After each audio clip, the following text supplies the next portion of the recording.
Bonjour, moi c'est Pierre et je suis Life Science stratégiste chez Zorba. Je suis pharmacien de formation et j'ai ensuite suivi un double cursus en marketing et communication. Et en fait, je suis entré chez Zorba d'abord en tant que stagiaire et puis ensuite j'ai intégré l'agence à plein temps pour mon premier emploi.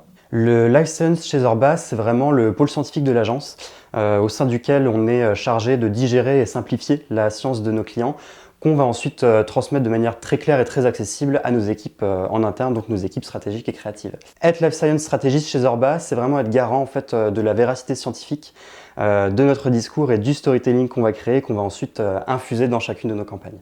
On est en contact avec beaucoup de personnes en fait. Chez Zorba, on va être surtout en contact avec des créatifs, des stratégistes de marque, des producteurs, des post-producteurs, etc.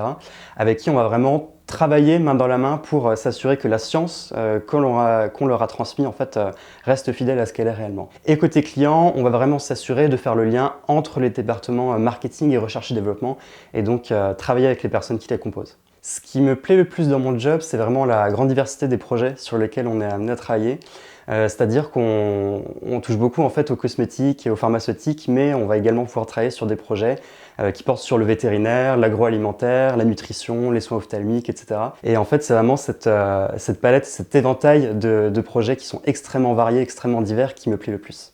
Mon conseil pour les futurs candidats, ce serait de se tenir au courant des dernières grandes tendances du marché, c'est-à-dire en tant que storyteller scientifique, futur storyteller scientifique, être un petit peu au courant des derniers grands domaines de recherche en vogue, quelles sont les entreprises qui en parlent, comment est-ce qu'elles en parlent, etc.